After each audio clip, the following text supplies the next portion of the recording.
ఓం సాయిరామ్. షిరిడి సాయిబాబా సత్సంగ్కి స్వాగతం. ముందుగా మీకు శ్రీకృష్ణ జన్మాష్టమి శుభాకాంక్షలు.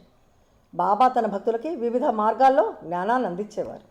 బాబా తన బోధనలను తెలియజేసేందుకు ప్రత్యేకమైన ఇంకా హాస్యపూరిత పద్ధతుల్ని కూడా అవలంబించేవారు. ఈనాటి మన ఈ ప్రత్యేక ఎపిసోడ్లో శ్రీ సాయి సచ్చరిత్రలోని 24వ అధ్యాయంలో వర్ణించబడినటువంటి శ్రీకృష్ణ భగవానునికి ఇంకా సుధాముడికి సంబంధించిన కథ ద్వారా మనకి అందించినటువంటి బోధనలేంటో ఇప్పుడు తెలుసుకుందాం. ఆ రోజుల్లో ఆదివారాల్లో షిరిడి గ్రామం చాలా దుకాణాలతో రద్దీగా ఉండేది. అలాగే బాబావారి మసీదు కూడా జనాలతో నిండిపోయేది. అలాంటి ఒకరోజు ఒకసారి హేమత్ పంత్ గారు బాబా దగ్గర కూర్చొని మనసులో జపం చేసుకుంటూ బాబాకి కాళ్ళు ఒత్తుతూ ఉంటారు. అదే సమయంలో అక్కడ ఉన్న శ్యామ హేమత్ పంత్ గారి చొక్కాకి కొన్ని శనగలు అంటుకొని ఉండటం గమనించి ఆ విషయాన్ని హేమత్ పంత్ గారితో అంటారు.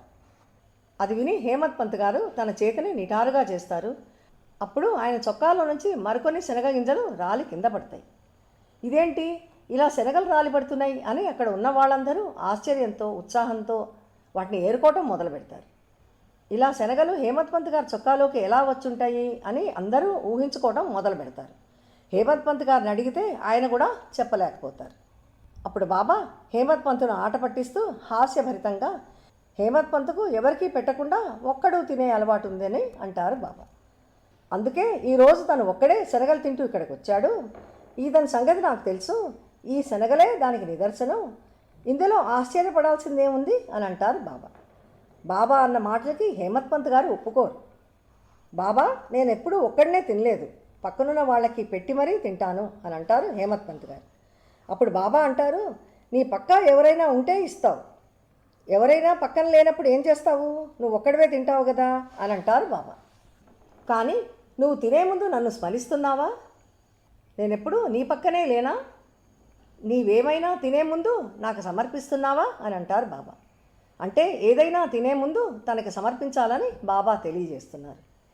ఈ సంఘటన ద్వారా బాబా మనకి ఏం బోధిస్తున్నారంటే, మన ఇంద్రియాల్లో దేన్నైనా ఆహ్వానించే ముందు దానిని స్మరించుకొని మొట్టమొదటిగా గురువుకు సమర్పించాలి అని.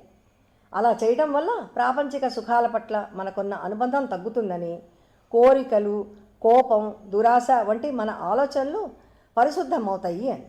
ఇలా చేయటం వల్ల మనలో ఉన్న దుర్గుణాలను అధిగమించవచ్చని, గురువు పట్ల ప్రేమను పెంచుతుందని, స్వచ్ఛమైన జ్ఞానాన్ని పొందేందుకు దారి తీస్తుందని తెలియజేయబడింది.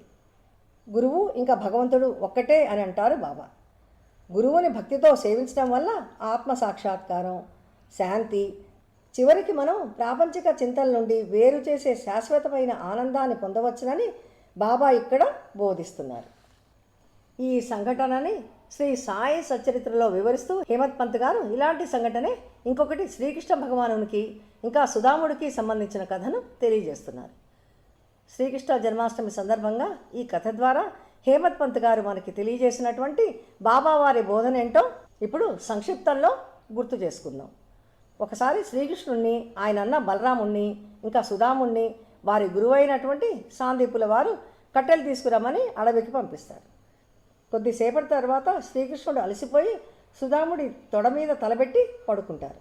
శ్రీకృష్ణుడు గాఢ నిద్రలో ఉండటం గమనించిన సుధాముడు తన జేబులో నుండి కొన్ని శనగలు తీసుకొని తినటం మొదలు పెడతాడు.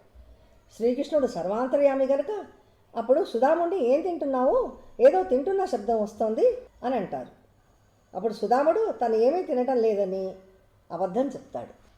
అప్పుడు శ్రీకృష్ణుల వారు తన ఒక స్వప్నం ద్వారా సున్నితంగా పక్కనున్న అతనికి పెట్టకుండా తానొక్కడే తింటున్న ఒక విషయాన్ని తెలియజేస్తారు. అవతల మనిషిని ఏం తింటున్నావు అని అడిగితే అతను ఏమీ తింటలేదని, తన దగ్గర ఏమీ లేదని అంటాడు. అప్పుడు అవతలి అతను తథాస్తు అని అంటాడు. ఇతని దగ్గర ఏమీ లేకుండా పోతాయి. శ్రీకృష్ణుడు సర్వజ్ఞుడని, ఆయన లీలలు తెలియక సుధాముడు ఇలా చేశాడని చెప్పబడింది. శ్రీకృష్ణుడికి పెట్టకుండా తాను ఒక్కడే తిన్నందువల్ల చాలా బీదగా ఉండిపోయాడు, దారిద్ర్యాన్ని అనుభవించాడు. అయితే కొన్నాళ్ల తర్వాత సుధాముడు వినయంగా శ్రీకృష్ణుడికి ఒక పిడికెడు అటుకులు అందించినప్పుడు శ్రీకృష్ణుడు చాలా సంతోషిస్తారు, ఆయనకు అపారమైన సంపదనిస్తారు. ఈ కథ స్వార్థంతో వచ్చే పరిణామాలను, ఇతరులకు పంచిపెట్టే తత్వాన్ని, ఇంకా దాతృత్వం నుండి వచ్చే ఆశీర్వాదాలను తెలియజేస్తోంది.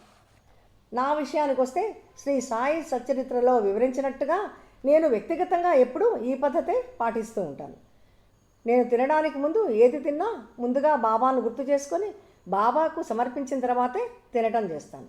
ఈ సంఘటనల ద్వారా శ్రీ సాయి సచ్చరిత్రలో తెలియజేసిన విధంగా మన గురువుని, భగవంతుణ్ణి అపారమైన భక్తితో పూజించి సేవిద్దాం.